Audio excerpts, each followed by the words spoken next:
भिवानी महेंद्रगढ़ से कांग्रेस प्रत्याशी राव दान सिंह ने आज अपना नामांकन नारनौल स्थित लघु सचिवालय भवन में दाखिल किया। इस दौरान कांग्रेस के वरिष्ठ नेता और पूर्व मुख्यमंत्री भूपेंद्र सिंह हुड्डा भी मौजूद रहे। नामांकन दाखिल करने के बाद शक्ति प्रदर्शन के रूप में नारनौल के सीएल फार्म हाउस में एक बड़ी जनसभा का भी आयोजन किया गया। इस दौरान कांग्रेस पार्टी के अनेक विधायक, पूर्व विधायक और अनेक पदाधिकारी भी मौजूद रहे। पूर्व मुख्यमंत्री भूपेंद्र सिंह हुड्डा ने कहा कि बदलाव की लहर है और राव दान सिंह भारी वोटों से विजय होंगे। उन्होंने भाजपा के 400 पर के नारे पर तंज कसते हुए कहा कि दक्षिण में भाजपा साफ, उत्तर में हाफ और गिर रहा है भाजपा का ग्राफ। कांग्रेस प्रत्याशी के समर्थन में बुलाई गई जनसभा में भारी संख्या में लोग पहुंचे और भीड़ को देखकर कांग्रेस नेता हुए गदगद।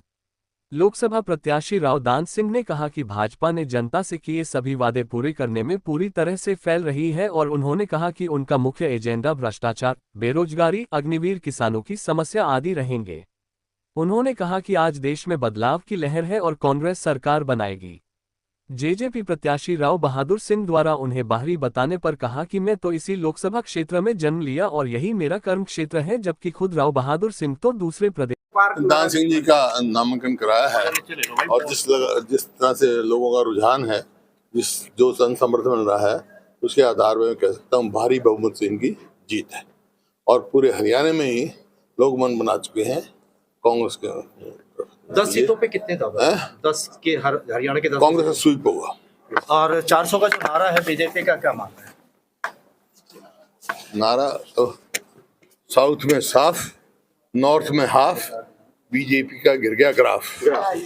देखिए, आपने आज भी पूरे शहर में देखा होगा, सुबह 7 बजे से अब तक पूरा शहर जाम है। ये इस बात का प्रतीक है कि लोगों में इतना उत्साह है और उत्साह के तहत वो लोग इतनी भारी संख्या में सहयोग देने के लिए बड़े उत्साहित होकर के जहाँ जहाँ जल से जुलूस रैली होती है उस जगह पे पहुँचते हैं। तो सत्ता परिवर्तन तय है। भारतीय जनता पार्टी के 10 साल के अंतराल में जो उनकी कथनी और करनी में अंतर रहा, उसको लोगों ने समझ लिया है और कांग्रेस को वापस लेके आएंगे, कांग्रेस की फिर सरकार बनाएंगे और भाजपा को विदाई करेंगे। मौजूदा सांसद अपनी जगह पे हैं और 10 साल उनको जनता ने समय दिया है, उसके अंदर वो परफॉर्म नहीं कर पाए, उसकी शिकायत भारतीय जनता पार्टी ने जो वादे किए उनकी शिकायत और भारतीय जनता पार्टी की जो कथनी और करनी में रहा उनकी शिकायत बहुत ज़्यादा है। वोट देने का तो देखिए लक्ष्य ये है, भारतीय जनता पार्टी ने शुरुआत में जो वादे किए रोजगार देने के, महंगाई कम करने के, भ्रष्टाचार कम करने के, फौज के अंदर अग्निवीर जैसी योजनाएं देने की जो बातें की हैं, उनसे बहुत ज़्यादा पीड़ित हैं लोग, खास तौर पे युवा, जिनकी 2 करोड़ रोजगार सालाना देने की बात थी।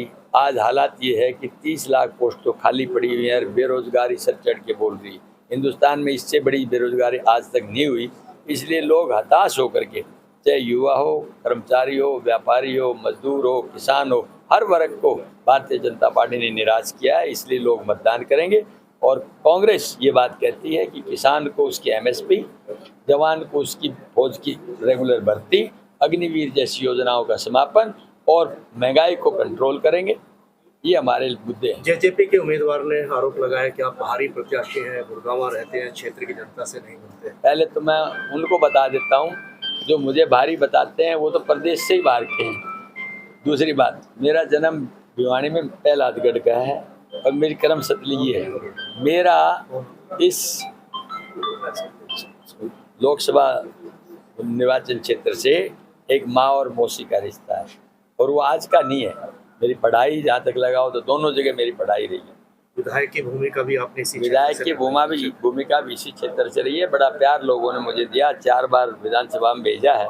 तो ये एक सहयोग की, मतलब मैं समझता हूँ कि पूरी सहानुभूति के साथ में सत्यापित करने वाली बात। विपक्ष का ये भी आरोप रहा है कि कांग्रेस भ्रष्टाचार खत्म करने की बात कहती है, लेकिन सांसद का चुनाव लड़ रहे राव दान सिंह के बेटे पे गंभीर आरोप है। देखिए, कोई आरोप नहीं है, मैं आपको बताता हूँ, कोई आरोप। ये भाजपा तो हर किसी को आरोपित बना देती है। जिन्होंने चीफ मिनिस्टर को आज तक सत्ता में रहते हुए चीफ मिनिस्टर को आज बंद कर रखा है बिना किसी आरोप के, आरोप तय होंगे तो समय बताएगा। कोई इस तरह की बात नहीं। हमें न्यायालय पर पूरा भरोसा है, निश्चित तौर पे सच्चाई सामने आ जाएगी, जनता को पता लग जाएगा। मामला क्या रहा? नाम के नोट मिले थे, उस पे क्या कहेंगे? भाजपा का जो कार्यालय था, भाजपा का शासन था, सेक्रेटरीज में और कई सारे दफ्तरों में पैसे की बरामदगी हुई थी। हुई है, पैसे की बरामदगी सेक्रेटरीट में थोड़ी हुई है, HPSC के अंदर हुई है। और आज जो आदमी भ्रष्ट है उस आदमी को भाजपा में शामिल कर दो, सुबह पहले वॉशिंग मशीन में सफेद हो जाता है, वो क्या बताएंगे इस बात के लिए? माना जाए कि यार भ्रष्टाचार से लड़ाई रहेगी आपकी पार्टी? हमारी लड़ाई रहेगी। कांग्रेस पार्टी तो पहले भी लड़ती रही है। उम्मीद है कितने वोटों से जीत होगी आपकी अगर आप जीतते हैं? देखिए, उम्मीद तो मैं जनता देगी, बाकी मैं ये कह सकता हूँ कि लाखों वोट।